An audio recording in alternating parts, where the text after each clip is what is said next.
Okay, so good morning, Miss Charlotte. Good morning. Um, Before we start, I'm going to explain to you a few rules that whatever is said here stays here. It's confidential between you and me, except if you say something that you're going to kill yourself or kill somebody else, I have to report that. Besides that, everything else is confidential. Okay. Alright, so what brings you here today?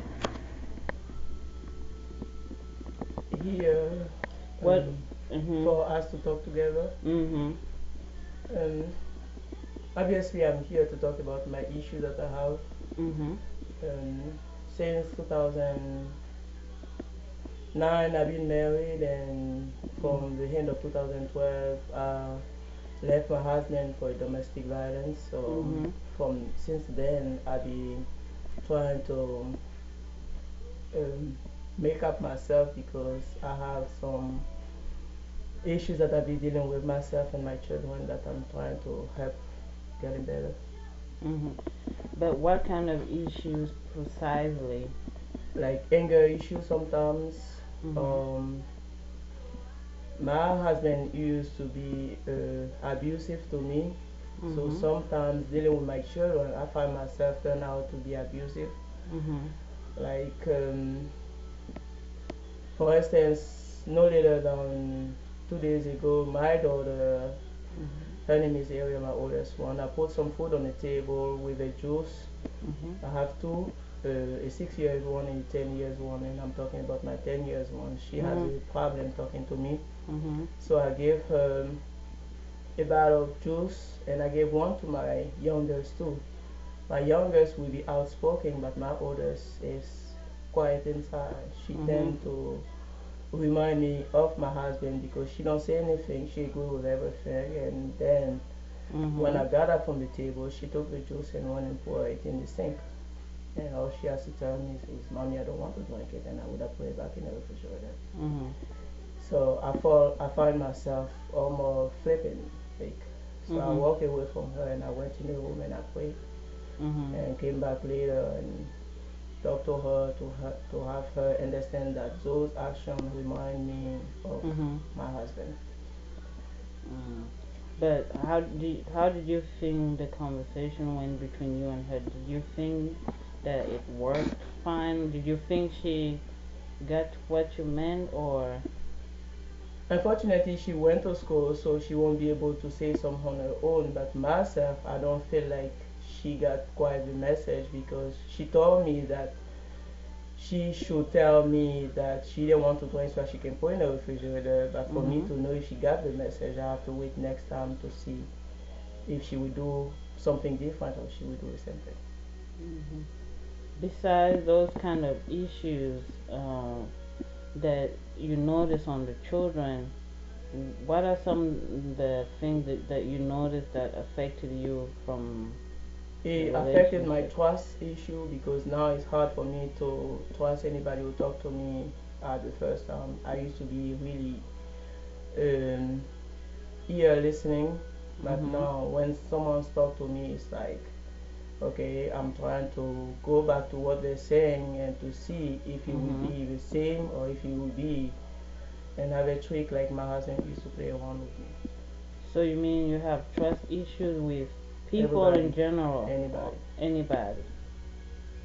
So how do you think you can break into that? Like, what does someone have to show you for you to be able to break off that shell, like that wall that you put up between you and people? I don't really put a wall, but Mm. I don't listen to them. It's like it has to be more than one time dealing with them. So Mhm. anybody who come to me at first say something, they will have to Mhm. prove it to me before I Mhm. start trusting them. So if I only have 1 day contact with you, well, I don't think I will be trusting you. Mhm. And But. I did went to counseling and non-profit Mhm. organization, Mhm. and at the end I start feeling like I was wasting my time because sometimes some others people come with their issue and it's bigger than what I have, so I quit going there. But when you say some people come with their issue that are bigger than yours, because your issue is your issue, and to you it's big, you know. Yes, I So, know, but all I was trying to say is just that I didn't want to go there. It was something that we were doing every week. Now mhm, I just schedule myself with my counselor. I don't go in a group counseling mhm, anymore. So when I really need it, I go mhm, there. So how I know I need it is when I cannot sleep and mhm, when I cannot eat mhm, and when I barely want to be around people. mhm. So at that time you know that And you yes, I need. need to go there to talk to him. But don't you think that if you keep going, like, in a consistent basis, even when things seems to be okay, that it would prevent things to get to the point that you don't want to feel like that. Probably, but financial start with me. Financial start with me. So I can afford to go back and forth with them. If it wasn't for the finance, I would have. I Mhm. don't drive and I have to pay for cab Mhm. every time to go there. So I just Mhm. keep that money to take care of my two children and go there Mhm. when I really need it. So I do think about it sometimes, but now Mhm. I'm trying to relate it from the Lord. So you mean you use your spiritual I'm working on myself. value to work on it, Yes. plus the counseling that you get. Yes. So, but how do you think it is now compared to when you first got out of the relationship? Did you see Oh, any? now I really see a good progress because Mhm. in the beginning, when I first left, it was a big conflict between my spiritual and my social because my spiritual was teaching me to forgive. So I was Mhm. blind in what was hurting me. But now I know that forgiveness is not forgetting. Mhm. So in those pages, I'm trying to remember what caused me to reach the path that I am, even though I forgave the action that was Mhm. caused Mhm. to me. So now you see your spirituality change a little bit. Yes, more. My spirituality changed more because I lean on Jesus and I understand why I'm leaning on Him. Mhm. Before, it was like more following somebody else saying, but now I can read and understand it on my own. And Mhm. I'm striving to pass down with my children so that they don't depend on what I'm saying.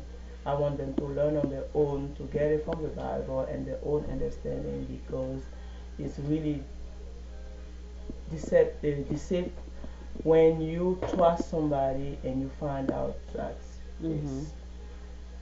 it's it wasn't worth it So you mean you're more dependent now in many areas in than many areas you except used, finance. except Finance, I financial. still depend on the government because Mhm. I have documentation issues that I need to Mhm. make it straight with the government first. Mhm. But do you keep any diaries, any like journal to write? Yes, in the beginning I was doing it daily, but now I just do it like in my high time, like when I'm really happy, or in my Mhm. low time when I'm really low. So I Mhm. don't do it daily, Mhm. but I do have some that I hold down. So how effective is it for you to keep the diary? How does it benefit you?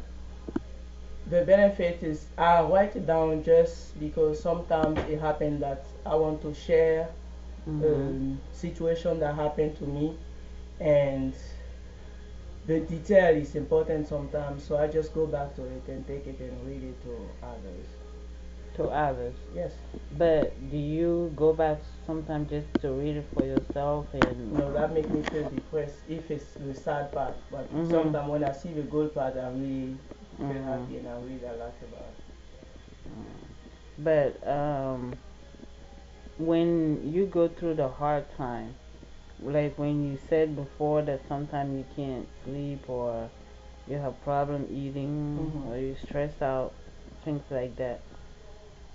what do you do that help you relieve that stress immediately? Maybe not deeply, but relieve it for that time. Because some people like to listen to music when they're stressed out, or work out, or watch movies and stuff. What do you Okay, do? talk about that. You can hear what is going on in my heart. I have my music permanently on now, so Mhm. that's what I do. I constantly listen to music and I read my Bible. And if you Mhm. catch me in between the night, all I have to do is get up from the room, go in the bathroom, and I can listen to my music Mhm. and pray. Mhm. And I cry out to God a lot. Mhm. And if it's in the daytime, I call my counselor and I make an appointment to meet her. Mhm. And I have another lady, her name is Beth Moran. She's one of my spiritual help, and she's Mhm. always available to talk to me. So she works in a non-profit organization, so she deal with stress Mhm. area too. So sometimes she be helping me before Mhm. I get to have an appointment with my counselor. So you do have a different support system, which is your My counselor, friends. friends, family, all this. I don't talk much to my family because um, you know they have their own issue, and sometimes when I be calling them and trying to talk to them, instead of trying to deal with my problem, they will explain theirs. It's like that's why Mm. I've been here and I've been here. So Mm. So you it's been see. some days that you don't want to hear somebody else's problem, you want somebody to hear yours. So Mhm. mostly I call people that knows what they're doing, so they can Mhm. know at what time I need to be here, or they will know Mhm. when they need to talk to me. Mhm. So you mean that your family sometimes doesn't hear you, but they No, they just just want you to hear what they're saying, or what they're saying. But besides your support system that you identify, the people around you that listen to you in your church too, right?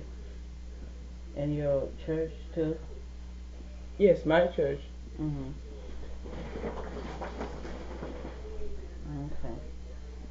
So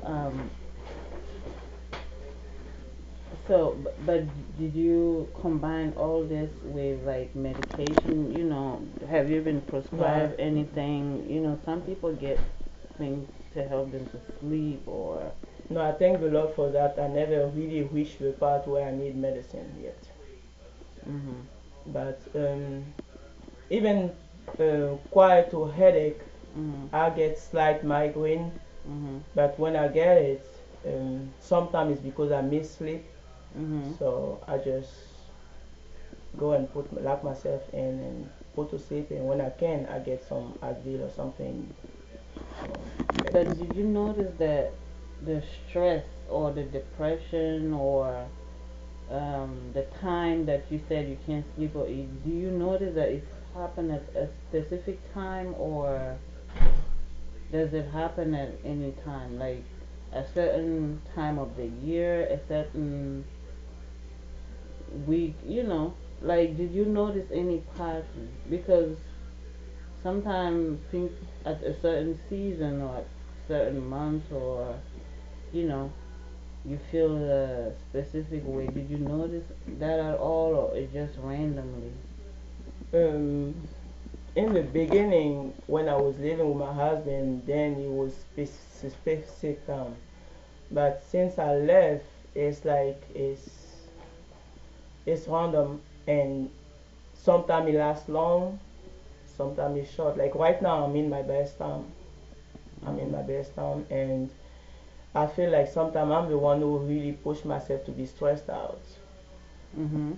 What do How you mean by that? because it's been probably some small thing that I can let it go, Mhm. but I'm trying to avoid my children to go in the same path that I did.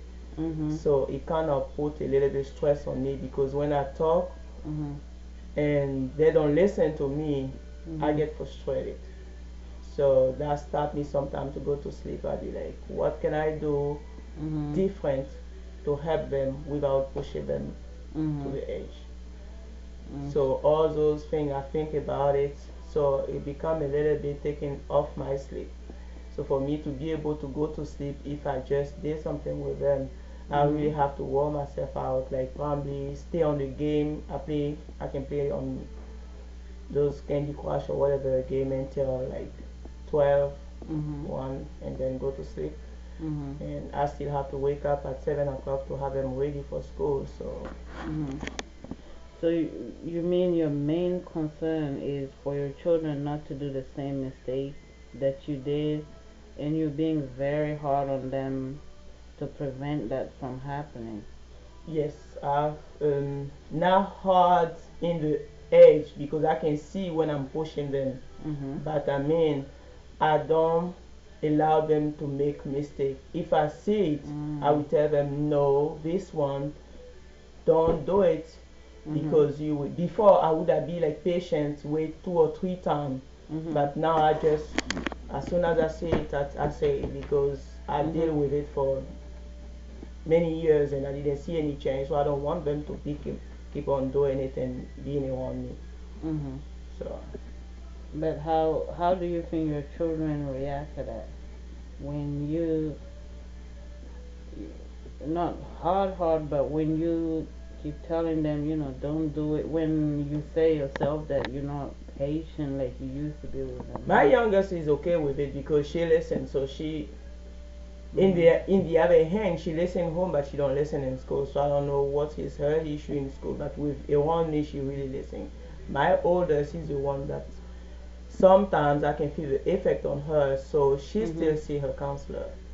Except Mhm. when it's hard for me to pass it the message down, I go to her counselor and she see her counselor in the basic. But the last time she signed in with her counselor was Tuesday, I think November, the first Tuesday of November. Mhm. So she saw her counselor and thing was cool and so far she's okay.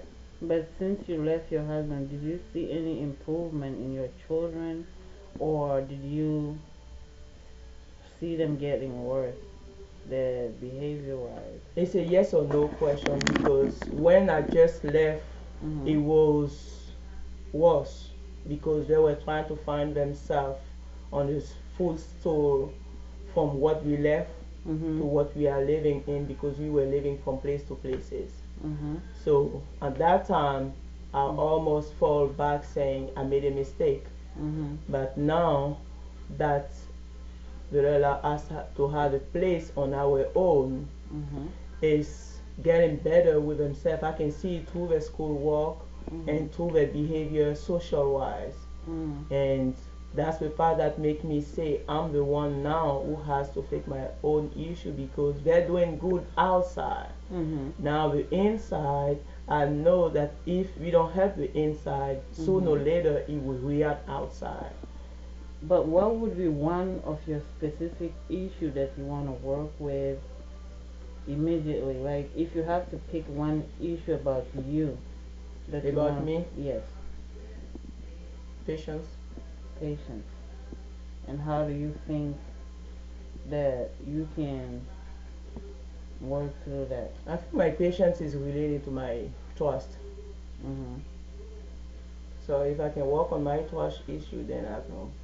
Because what I'm saying that my daughter used to be telling story a lot. Mhm. I went twice in her school. She told me something when I was really ready to stood up for her. And when I went to school, it Mhm. wasn't what happened. And when we got there, she told them that she never told me that. Mhm. So right there, I have issue to listen to what she's telling me. I always have to double check what she's saying. So that's why probably I'm a little bit hard on her, but I question everything that she said for me to understand. And Mhm. when I do find out that she was lying, then I help her. Mhm. So she's the one that I really like Mhm. dealing with my patients with. So it's my trust issue. If I can fix that trust issue, then Okay. So that we'll stop here today. The next time we meet, we're gonna talk about the patience issue that you're saying, the trust issue. We're gonna work on that to try to help you like one step at a time to learn to trust people and to know that people are not perfect, they make mistakes, to learn how you can deal with that and reduce your stress relating to that. Okay. I really appreciate it. All right, it was nice meeting you, and we meet later. Thank you.